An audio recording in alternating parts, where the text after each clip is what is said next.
Hello students, आज से हम लोग फिर से स्टार्ट करने वाले हैं फाइलम ऑफ पॉरीफेरा। तो हम लोगों ने फाइलम जितने भी एनिमल किंगडम के बेसिस ऑफ क्लासिफिकेशन थे वो सब हम लोगों ने डील कर लिया है। आज हम लोग देखने वाले हैं phylum Porifera which is the first phylum of animal kingdom. तो एनिमल किंगडम का ये जो पहला फाइलम है फाइलम पॉरीफेरा, इसके बारे क्या क्या समझते हैं। तो क्योंकि हमने लास्ट क्लास में, आप अगर रिकैप वीडियो देखोगे तो आपको क्या दिखाई देगा कि हमने उसमें बहुत सारे अलग अलग बेसिस ऑफ क्लासिफिकेशन को डील किया था, है ना। और आज हम लोग देखने वाले हैं उन्हीं को याद रखते हुए एक नया phylum that is called as phylum Porifera. चलिए स्टार्ट करते हैं। फाइलम पॉरीफेरा होता क्या? What is phylum Porifera? Porifera है क्या? पॉरीफेरा जो वर्ड है ये एक्चुअली वर्ड आया है पोर्स से। Pores, what are pores? Pores का मतलब होता है छेद, है ना। ये छेद काफी छोटे छोटे हो सकते हैं या बड़े भी हो सकते हैं। तो पोर्स का मतलब यहाँ पर है छेद। अब जितने भी फाइलम है उन सभी में आपको क्या दिखाई देगा? ये जो फाइलम पॉरीफेरा जिसमें जितने सारे ऑर्गेनिजम्स है, इसमें आपको क्या दिखाई देगा? ये सारे ऑर्गेनिजम्स जो है इनके बॉडी में होंगे pores. What are there? Pores. चल देखते हैं हम लोग कैसा है। ये आपको एक दिखाई दे रहा है डायग्राम, ये भी एक तरह का sponge. Phylum Porifera, phylum Porifera में जितने भी एनिमल्स आते हैं सारे एनिमल्स को हम लोग कॉमनली कहते हैं स्पॉन्ज। तो वाटर स्पॉन्ज, स्पॉन्ज तो आप सभी ने देखा है, it can absorb water, water बहुत अच्छे से एब्जॉर्ब करता है। तो इनका नाम स्पॉन्ज क्यों रखा गया? Why animals of Porifera called as sponge? अगर ये क्वेश्चन आए तो आप क्या सोचेंगे? तो फाइलम पॉरीफेरा में जितने भी ऑर्गेनिजम्स है उन सभी को स्पंज इसी वजह से कहा जाता है because they have pores. Pores मतलब उनके बॉडी में छेद है, they have multiple pores in their body, जिसके वजह से ये वाटर एब्जॉर्प्शन में हेल्प करता है। इनमें वाटर एब्जॉर्प्शन बहुत ही डिफरेंट टाइप का होता है which is called as water canal system, जो हम लोग यहाँ पे डील करने वाले हैं। चलिए स्टार्ट करें। There the general characteristics of phylum porifera. General characteristics मतलब फाइलम पॉरीफेरा के अंदर जो भी चीजें आती है उसके बारे में हम लोग यहाँ पे डील करने वाले। तो फाइलम पॉरीफेरा में क्या क्या पॉइंट्स आएंगे? फर्स्ट तो मैंने आपको बताया कि इनको क्या कहा जाता है, they are called as sponge, also called as sponge. ठीक है, इसमें जितने भी एनिमल्स आपको मिलते हैं all are known as sponge. ठीक है, they are commonly known as sponge. अब आते हैं नेक्स्ट यहाँ पे क्या लिखा है? डिप्लोब्लास्टिक। इनकी बॉडी कैसी है? डिप्लोब्लास्टिक मतलब टू जर्म लेयर्स से मिलकर बनी है। कौन कौन से टू जर्म लेयर्स होंगे जल्दी से बताएंगे आप लोग? टू जर्म लेयर्स में आता है ectoderm and endoderm. There is no mesoderm, mesoderm नहीं होता है। तो यहाँ पर ये जो ऑर्गेनिज्म है ये कैसे है? डिप्लोब्लास्टिक है, मतलब इनके पास दो जर्म लेयर्स होती है इनके एम्ब्रियोनिक फेज में। अब आते हैं हम लोग next, that is cellular level of organisation. Cellular level of organisation है मतलब क्या? क्योंकि हमने लास्ट क्लास में पढ़ा था कि सारे एनिमल्स की बॉडी कैसी है? मल्टी सेल्यूलर है, बहुत सारे सेल से मिलकर बनी है। अब मल्टी सेल्यूलर बॉडी है तो क्या इनका बॉडी जो है अलग अलग लेवल्स में डिवाइडेड है, जैसे cellular level, tissue level, organ level and organ system level, है ना। तो यहाँ पर जो ऑर्गन सिस्टम लेवल है ये नहीं है, क्या है इनके पास? है सेल्यूलर लेवल ऑफ ऑर्गेनाइजेशन। इसका मतलब है इनके पास मल्टीपल सेल्स है, बहुत सारे डिफरेंट टाइप्स ऑफ सेल्स है, लेकिन वो लोग ग्रुप बनाकर या टिश्यू बनाकर काम नहीं करे। They all perform their own function, सबको अपना अपना काम अकेला अकेला करता है, कोई भी मिलकर टिश्यू फॉर्म करके यहाँ पे फंक्शन नहीं कर रहा। That's why they are called as cellular level of organisation. Next point आते हैं हम लोग। Next point is written that is asymmetrical. Asymmetrical का मतलब क्या हमने देखा था? एसिमेट्रिकल बॉडी वैसी बॉडी होती है जिसको आप कट करके कभी भी इक्वल हाफ्स में डिवाइड नहीं कर सकते बाई एनी प्लेन। आप किसी भी प्लेन से कट करो, चाहे लैटरल हो, ट्रांसवर्स हो, ऑब्लिकल हो, रेडियल हो, किसी भी प्लेन से ये डिवाइड नहीं हो सकते इन इक्वल हाफ्स। इसीलिए इनकी बॉडी कैसी है? एसिमेट्रिकल बॉडी है। Next point is mostly marine and fresh water. Actually इसको ऐसा लिखना चाहिए कि they are exclusively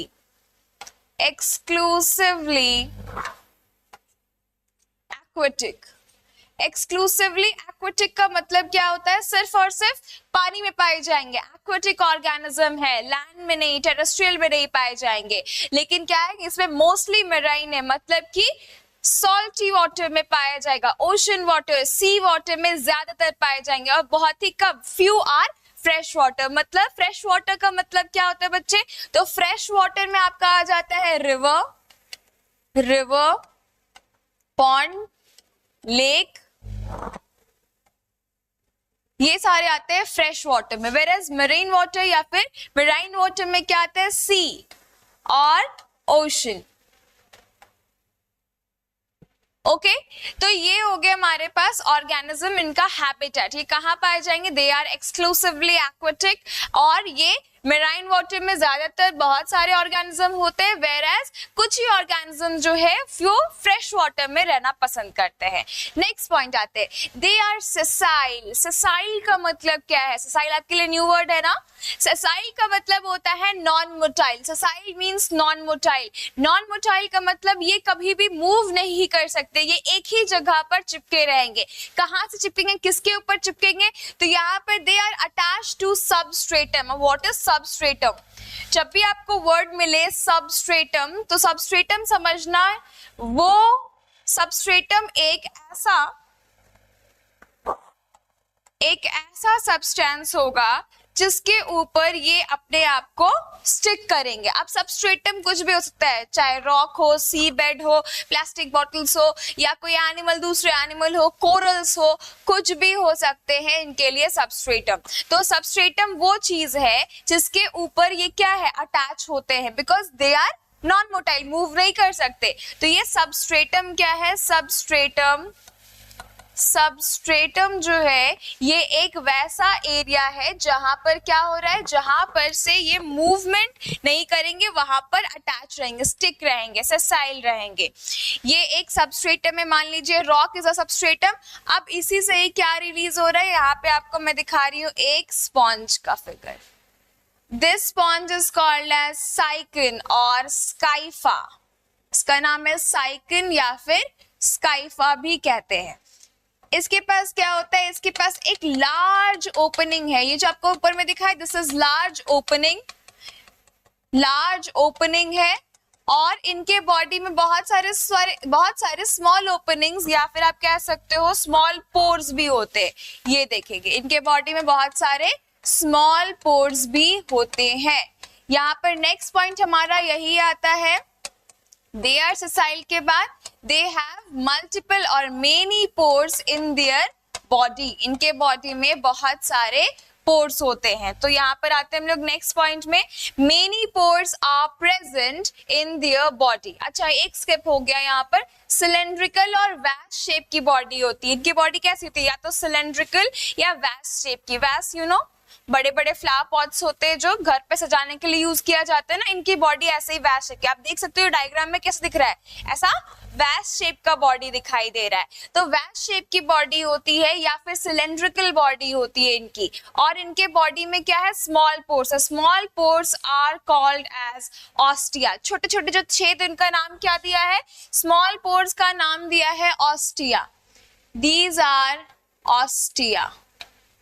ostia.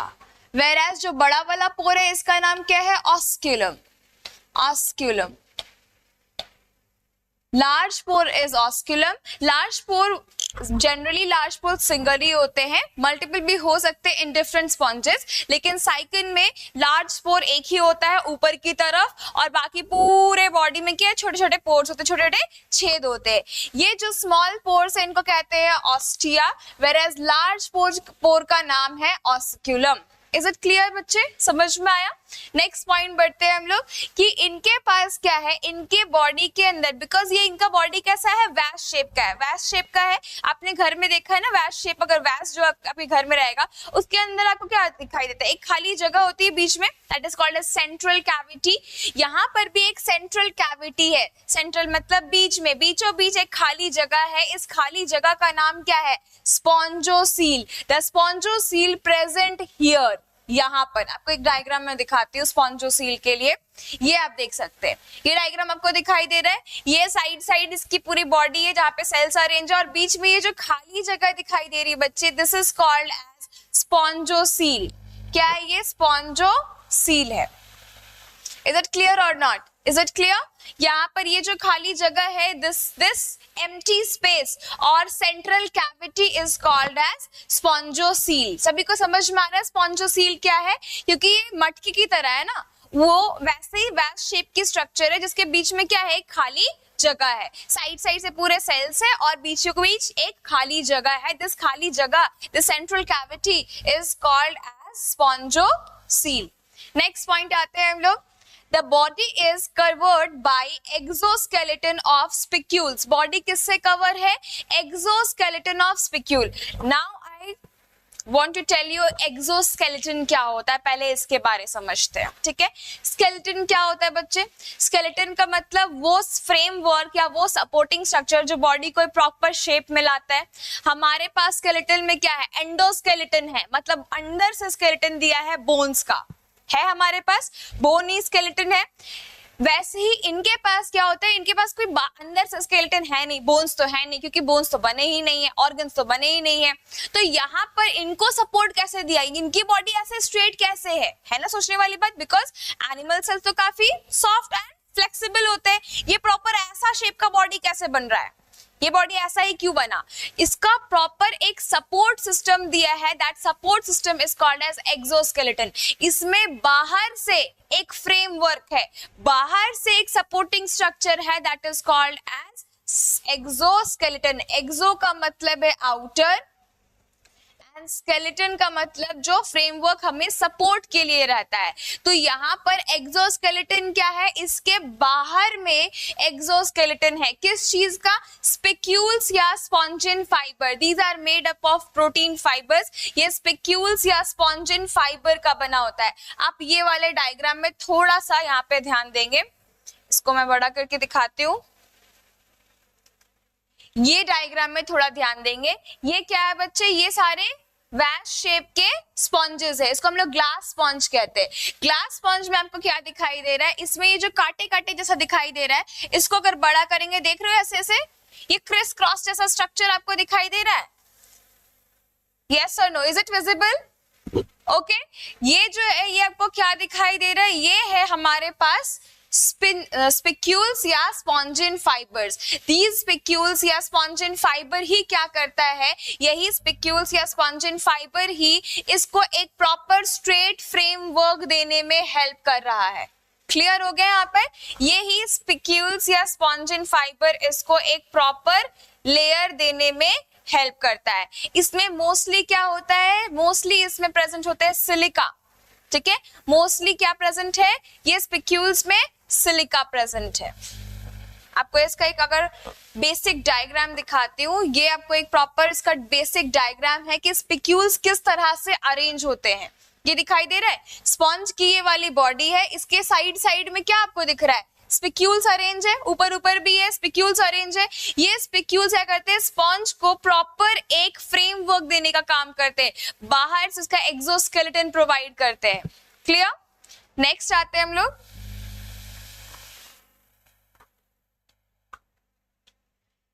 so the last point was body is covered by exoskeleton of spicules और स्पॉन्जिन फाइबर। स्पिक्यूल या स्पॉन्जिन फाइबर से इनकी बॉडी क्या है, ऐसे बिल्कुल कवर्ड है, जिसके वजह से ये कैसे दिखते हैं, ये बिल्कुल हार्ड स्ट्रक्चर इनका हो जाता है बाहर से, which provide support also for them. ठीक है, आगे बढ़े हम लोग यहाँ तक। कोई प्रॉब्लम है किसी भी पॉइंट में? Any problem? स्क्रीनशॉट ले लो बच्चे, इसके बाद आगे बढ़ते हैं हम लोग। चलो आगे देखते हैं। नेक्स्ट पॉइंट है कि इनकी जो बॉडी होती है, क्योंकि मैंने बताया सेल्यूलर लेवल ऑफ ऑर्गेनाइजेशन है, मतलब सेल की बनी हुई बॉडी है। अब ये सेल्यूलर लेवल ऑफ ऑर्गेनाइजेशन या सेल की बनी हुई जो बॉडी है, इसमें कितने टाइप ऑफ सेल्स मिलते हैं? इसमें basically 3 types of major cells दिखाई देंगे आपको। ये जो 3 टाइप्स ऑफ सेल्स है, ये कैसे कैसे? पाइनोसाइट्स, कोआनोसाइट्स या कॉलर सेल्स एंड पोरोसाइट्स। इसको अगर मैं आपको एक डायग्राम बनाकर दिखाऊं, बहुत ही सिंपल सा एक डायग्राम आपको बनाकर दिखाऊं, तो क्या दिखाई देगा? अभी जस्ट हमने क्या बनाया था? एक स्पॉन्ज बनाया था। अगर मैं स्पॉन्ज को काटूं, ये उसका ऑस्क्यूलम है, ये उसका आउटर लेयर है, ये मान लीजिए ये जो है इसका अंदर का लेयर है, और ये वाला है खाली जगह और empty space. This empty space is called as spongocoel. ठीक है, अब यहाँ पर मैं आपको दिखाती हूँ क्या है, बहुत सारे पोर्स है। ठीक है, इस तरफ भी होगा, यहाँ पर अगर दिखाएंगे क्या है, इसके पास बहुत सारे पोर्स है। तो पोर्स के पास एक्चुअल में प्रेजेंट क्या होते हैं? पोर्स के पास एक्चुअल में कुछ special type of cells present होते हैं। This are called as porocytes. क्या कहते हैं इनको हम लोग? Porocytes. Porocytes are the cells जो कि पोर्स के पास प्रेजेंट होंगे। ये हमने बना लिया पोरोसाइट्स, जहां जहां पोर्स है वहां वहां मैंने पोरोसाइट्स बना लिया। अब इसके बाद यहाँ पे क्या होते हैं, इनके पास पोरोसाइट्स कैसे सेल्स है? ओवल शेप के सेल्स है, और इनके पास प्रेजेंट होता है इस तरह के flat cells. These flat cells are called as pinacocytes. ये flat cell structure is called as pinacocytes.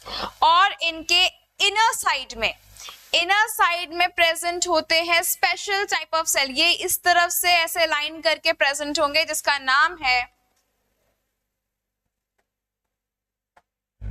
ये है कॉलर सेल्स, या फिर आप कह सकते हो उनको कोआनोसाइट्स।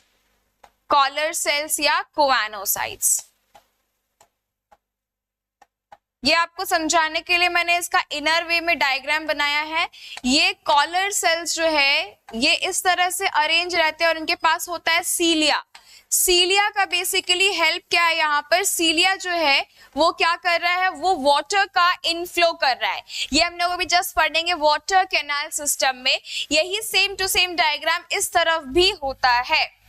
एग्जैक्ट डायग्राम यहाँ से इस तरफ भी होता है। तो आपको यहाँ पर इस तरफ से भी डायग्राम दिखा लेते हैं।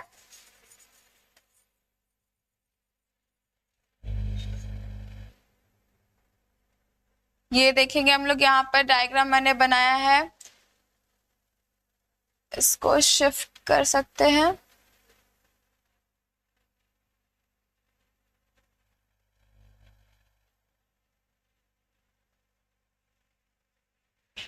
ये देखिए, ये हमने डायग्राम बना लिया।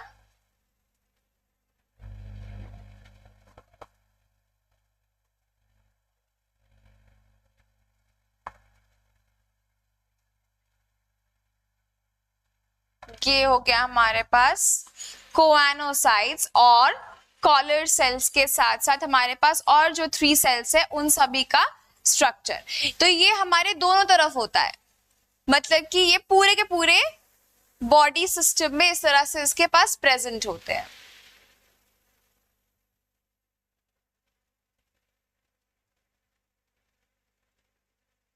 ठीक है, तो यहाँ पर हमने यही देखा कि इनके पास क्या है बच्चे, तो इनके पास है कुछ special type of cell which is called as collar cells. Collar cells जो है ये क्या करते हैं? ये वाटर का इनलेट और आउटलेट में हेल्प करते हैं, वाटर को अंदर और बाहर आने और जाने के लिए हेल्प करते हैं। कैसे आएगा जाएगा वाटर, ये भी आपको दिखाएंगे अभी जस्ट वाटर कैनाल सिस्टम में।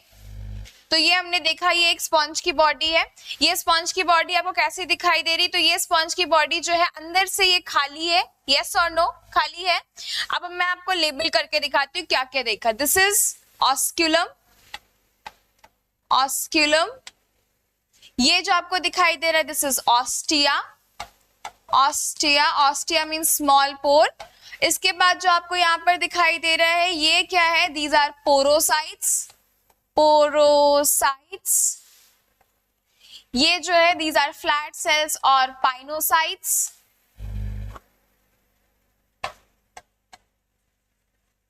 एंड ये जो अंदर की तरफ आपको सेल्स दिखाई दे रहे हैं, दीज आर कोएनोसाइट्स, कोएनोसाइट्स, और इनको हम क्या कह सकते हैं, collar sales.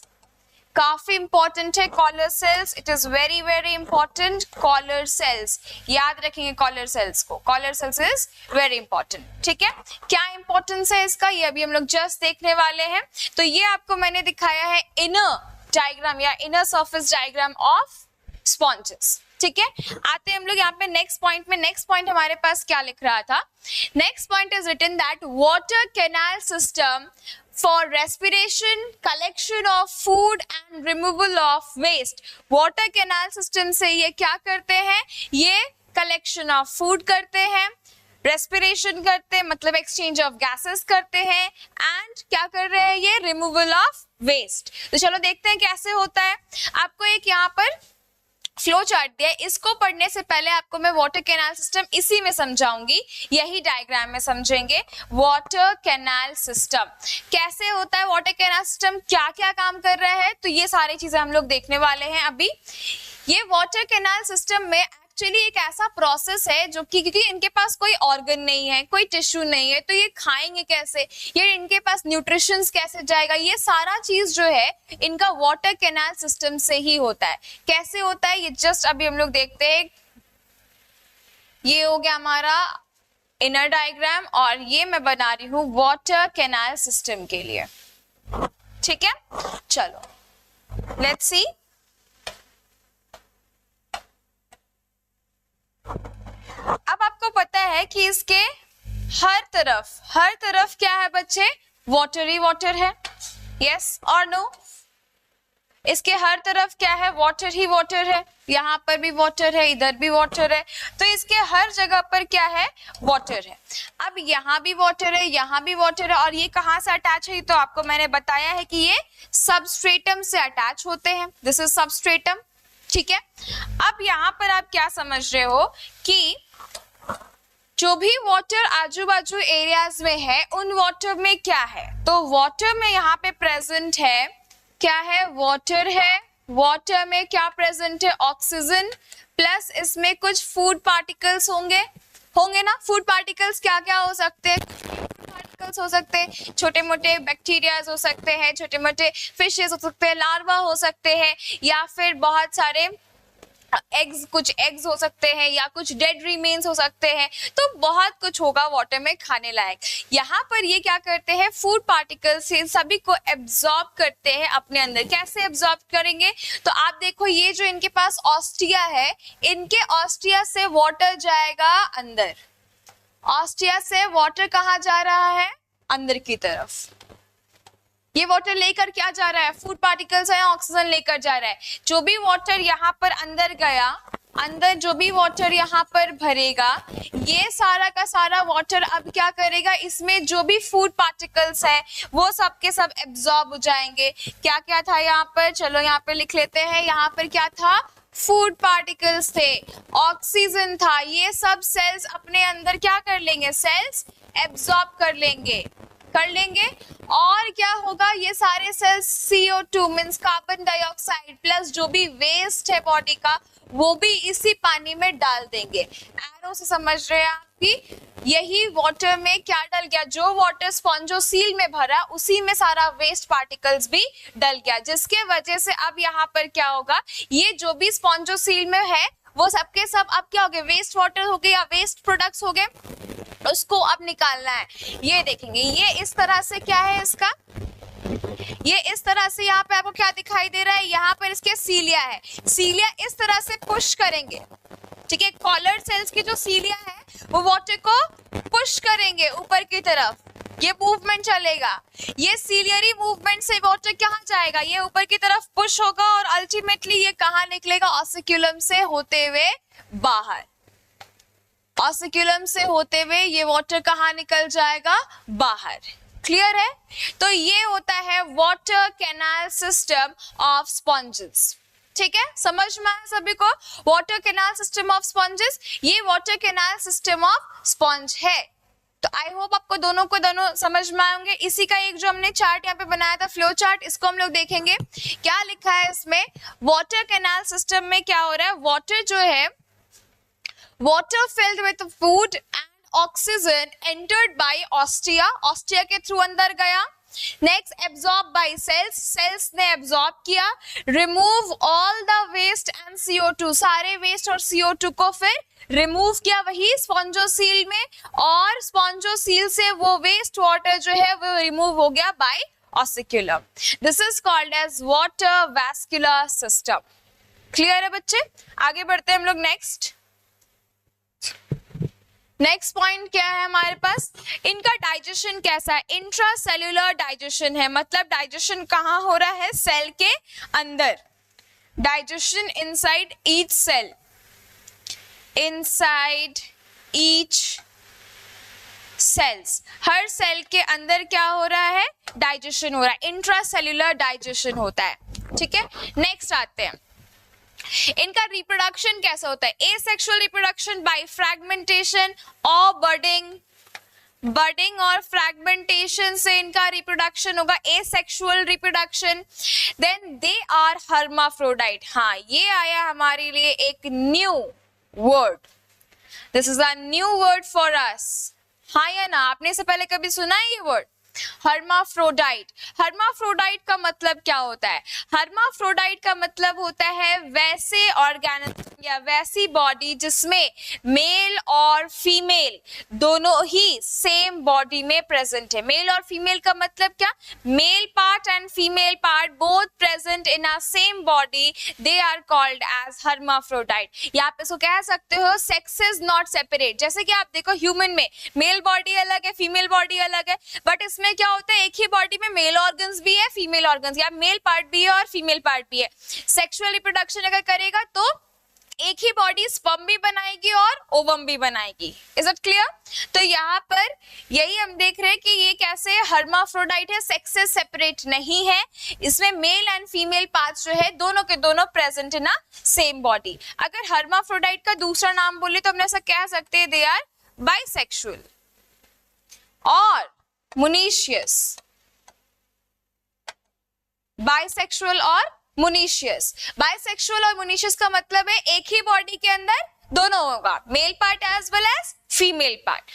They are hermaphrodite. Clear हो गया हर्माफ्रोडाइट। नेक्स्ट पॉइंट है इंटरनल फर्टिलाइजेशन। इनका फर्टिलाइजेशन कैसा है, इंटरनल है, इंटरनल फर्टिलाइजेशन है। स्पर्म रिलीज होते हैं एक से, वो जाते हैं दूसरे स्पॉन्ज के अंदर और उसके सेल के अंदर जाकर क्या होगा, फ्यूजन होगा। मतलब फ्यूजन कहाँ है, फर्टिलाइजेशन कहाँ हो रहा है, अंदर हो रहा है, इंटरनल हो रहा है, बॉडी के अंदर हो रहा है फर्टिलाइजेशन। ऐसा नहीं कि स्पर्म और ओवम पानी में चले गए और एक्सटर्नल फर्टिलाइजेशन हुआ, ऐसा नहीं है। स्पर्म और ओवम क्या हो रहे, अंदर बॉडी के अंदर ही फ्यूज हो रहे, that's why it is called as internal fertilisation. Next point है इनडायरेक्ट डेवलपमेंट। इनडायरेक्ट डेवलपमेंट का मतलब क्या होता है, व्हाट इज डेवलपमेंट, पहले तो ये समझते हैं। जाइगोट से ही क्या बना है, आप जानते हो, एम्ब्रियो बना है ना। अब जब फर्टिलाइजेशन बॉडी के अंदर हुआ है, डेवलपमेंट भी हो रहा है। अब डेवलपमेंटल फेज, जैसे कि आप देखो नॉर्मल ह्यूमन में क्या होता है, ह्यूमन का बेबी ह्यूमन दिखता है, यस और नो, है ना, ह्यूमन का बेबी भी ह्यूमन ही दिखता है। तो ये जो डेवलपमेंट है इसको हम कहते हैं डायरेक्ट डेवलपमेंट। जैसे एडल्ट है वैसा ही सेम टू सेम उसके बेबीज है, that's why it is called as direct development. लेकिन आप सभी ने देखा है बटरफ्लाई का डेवलपमेंट, बटरफ्लाई का लाइफ साइकिल तो पढ़ा है आप सभी ने। बटरफ्लाई के एग से डायरेक्ट बटरफ्लाई नहीं निकलता, उसमें एक छोटे से कैटरपिलर निकलते, वो कैटरपिलर बनता है प्यूपा और फिर उससे अडल्ट बटरफ्लाई निकलता है ना। तो ये जो पूरा फेज है, ये फेज में आप क्या देख रहे थे कि एक अलग सा स्टेज आता है जो कि अडल्ट से बिल्कुल डिफरेंट दिखता है। देखे हो कि नहीं देखे हो, यस और नो, सबने देखा है ना। अगर बटरफ्लाई हम देखते हैं तो बटरफ्लाई तो ऐसी सुंदर सी दिखाई देती है, ये सुंदर सी बटरफ्लाई है ना, थोड़ा कलरफुल भी बना लेते हैं लेकिन ठीक है। लेकिन ये जब एग ले करती है और इसके एग से जो भी बेबीज होते हैं वो कैसे दिखाई देते हैं, वो कुछ इस तरह के दिखते हैं, ये कैटरपिलर की तरह दिखाई देता है ना। ये कैटरपिलर होता है कि नहीं होता है, सबने देखा है। फिर यही कैटरपिलर क्या करता है, अपने आप को कवर कर लेता है इंटर प्यूपा और फिर वो डेवलप होता है इनटू अडल्ट। तो ये जब लार्वल फेज आ रहा है, लार्वा वाला phase, this is called as larva, larval stage, this is called as larval stage, larval stage. तो जैसे वो लार्वल स्टेज में आ रहा है, अगर किसी का भी डेवलपमेंट ऐसा हो रहा है जिसमें कि ऑर्गेनिज्म अडल्ट में या फिर अडल्ट के जैसा नहीं दिख रहा है, वो एक नया लार्वल स्टेज की तरह दिखाई देता है और उसके बाद वो अडल्ट बनता है, ऐसे डेवलपमेंट को हम कहते हैं इनडायरेक्ट डेवलपमेंट। तो यहाँ पर जो आपको दिया हुआ है, this is indirect development. Indirect development का मतलब क्या है कि जैसा अडल्ट है वैसा सेम टू सेम इसके बेबी नहीं होते हैं, एक लार्वल फेज में जाता है और उसके बाद फिर वो डेवलप करता है इनटू अ अडल्ट। ठीक है, अडल्ट स्पॉन्ज। क्लियर है यहाँ तक सभी को? तो यहाँ तक हम लोगों ने पढ़ लिया स्पॉन्ज के जनरल कैरेक्टरिस्टिक्स, जो आपको बहुत हेल्प करेंगे आपके एमसीक्यूज बनाने के लिए। तो आपको बहुत सारे जितने भी नए वर्ड्स है उस पर प्रॉपर ध्यान देना है। अब हम लोग आते हैं next, that is examples of sponge. ये भी हमने देख लिया, वाटर कैनाल सिस्टम, इसको मैं हटा देती हूँ, आपको हेल्प करेगा वाटर कैनाल सिस्टम पढ़ने में। This was water canal system in sponge. ठीक है, आगे बढ़ते हैं हम लोग। Examples, now we have examples जो आपके एनसीईआरटी के अकॉर्डिंग, प्रॉपर एनसीईआरटी के अकॉर्डिंग हम लोग एग्जाम्पल्स में स्टिक करेंगे। ये हमारे पास है एग्जाम्पल्स। एग्जाम्पल्स में हम लोग यहाँ पे क्या देखने वाले हैं, इन एग्जाम्पल्स में आप देखोगे यहाँ पर एक जो आपको बनाया गया, this is a fresh water sponge और इसका नाम क्या है, इसका नाम है स्पॉन्जिला। स्पॉन्जिला, क्योंकि ये साइंटिफिक नेम है, we always underline scientific name and starts with capital letter, क्योंकि आपको पता है बायोलॉजिकल क्लासिफिकेशन में जो हमने बाइनोमियल नोमेनक्लेचर पढ़ा है उसमें हमें प्रॉपर रूल्स दिए गए हैं साइंटिफिक नेम लिखने के, और इसमें प्लीज बी स्पेसिफिक, क्योंकि इसको अगर गलत लिखा तो आपके पूरे मार्क्स कट सकते हैं। ठीक है, कोई मार्क्स नहीं मिलेगा इसमें फिर। देन स्पॉन्जिला, स्पॉन्जिला का अगर हम लोग देखेंगे common name, that is called as fresh water sponge. ठीक है, नेक्स्ट आते हैं हम लोग, नेक्स्ट एग्जाम्पल आपको देखने को मिल रहा है, this is euspongia. Euspongia is also called as bath sponge. Bath sponge, ये बाथ स्पंज है, ये नहाने के लिए यूज किया। आप सब लूफा यूज करते हो ना नहाने के लिए, स्क्रब करने के लिए, वैसे ही ये बाथ स्पंज है, इसको भी यूज किया जाता है। अब बहुत लोग बोलोगे कि मैम एनिमल है और एनिमल को यूज कर ले रहे हैं एज अ ये, उससे क्या दिक्कत है, they don't have any sense organs, यहाँ पे कुछ है नहीं इनके पास, और ये अगर पानी से निकाले तो ऑब्वियसली दे आर डेड, है ना, तो इसको यूज किया जाता है as a bath sponge. And last जो हम लोगों ने डायग्राम वहां पर भी बनाया था, दिस इज साइकिन। दिस इज साइकिन और जनरली नोन एज, और कॉमन नेम इज स्काइफा। साइकिन और स्काइफा, ये आपको 3 एग्जाम्पल्स है जो एनसीईआरटी स्पेसिफिक एग्जाम्पल्स है जो एनसीईआरटी में दिए हैं और जो आपको याद करना है। Please be specific with the scientific names और कॉमन नेम्स, क्योंकि आपको अगर एमसीक्यूज में क्वेश्चन आ सकते हैं ऐसे भी कि स्पॉन्जिला का कॉमन नेम क्या है, या फिर what is the scientific name of bath sponge. ठीक है, तो यहाँ पर इसका नाम याद करना बहुत जरूरी है, and be specific with the names. ठीक है, तो यहाँ तक ये जो हम लोगों ने पढ़ा, यहाँ तक हमारे पास क्या था, यहाँ तक हम लोगों ने कंप्लीट कर लिया फाइलम पॉरीफेरा।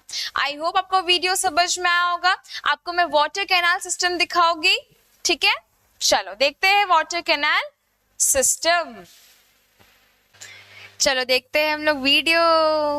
क्या दिख रहा है, ये दीज आर द स्पॉन्जेस, और ये कौन है, he is a scuba diver. देखे हो आप लोग ये कर क्या रहा है, देखो इसके पास एक फ्लोरोसेंट लिक्विड है, ठीक है, ये यहाँ पे डाल रहा है ताकि आपको दिखा सके कि कैसे ये एब्जॉर्प्शन ऑफ वाटर करता है, कैसे वाटर अंदर जाता है और ऑसिक्यूलम से बाहर आता है। ये ऑसिक्यूलम दिख रहा है आपको, जिसको वो फिंगर पॉइंट कर रहा है, ये देखेंगे ऑसिक्यूलम से बाहर आ रहा है। ये कलर डालने का जरूरत इसीलिए पड़ा बिकॉज नॉर्मल वाटर तो दिखेगा नहीं, इसीलिए कलर डाल के ये देख रहे हैं हम लोग। ठीक है, क्लियर है सभी को? यहाँ पर जो आपको दिखाई दे रहा है ये सारा क्या निकल रहा है, ये फ्लोरोसेंट लिक्विड निकलते हुए दिखाई दे रहा है। यहाँ पर एक और आप देख सकते हो सैंपल, फिर से क्या कर रहे हैं यहाँ पर, ये फ्लोरोसेंट लिक्विड डाला, डालने के बाद यहाँ पर जैसे ही छोड़ा, ये देखो ऑसिक्यूलम से बाहर आ रहा है, जादू हो गया। यही है स्पॉन्जेस। स्पॉन्जेस ऑस्टिया से क्या करते हैं, एब्जॉर्ब करते हैं और ऑसिक्यूलम से रिलीज करते हैं वाटर। ऐसे ही इसका वाटर कैनाल सिस्टम चलता है। ये आपका वाटर कैनाल सिस्टम दिखा रहा है। हो गया, बेस्ट है ना। आगे बढ़ते हैं, इसमें और भी ऐसे ही डायग्राम, ये सॉरी एक्सपेरिमेंट्स आप देख सकते हो। ये जो आपको दिख रहा है, ये हम लोगों ने साइकिल जो भी लास्ट में बनाया था ना, वही है, उसी से ये ऑसिक्यूलम के थ्रू रिलीज हो रहा है। तो ये वाटर एब्जॉर्ब कर रहा होगा, तब तो वो भी केमिकल एब्जॉर्ब हुआ, ऐसा थोड़ी है। ये देखो, ये कितना बड़ा सा वैस्ट शेप स्ट्रक्चर का ऑस्टिया है, सॉरी स्पंज है। अब यहाँ पे छोटे छोटे क्या दिखाई दे रहा है आपको, ये जो दिख रहे हैं, दीज आर द ऑस्टिया। अब देखो ऑसिक्यूलम से कैसे निकलेगा, नीचे में डाला है फ्लोरोसेंट, नीचे वाले ऑसिक्यूलम ऑस्टिया से गया और ये निकल रहा है ऑसिक्यूलम से। हो गया जादू, समझ गए आप लोग? This is the water canal system. और यहाँ पर हमारा खत्म होता है water canal system of Porifera. तो आज के लिए यही तक। आई होप आपको टॉपिक समझ में आया होगा। Please like and subscribe. मिलते हैं हम लोग नेक्स्ट वीडियो पे। Bye bye.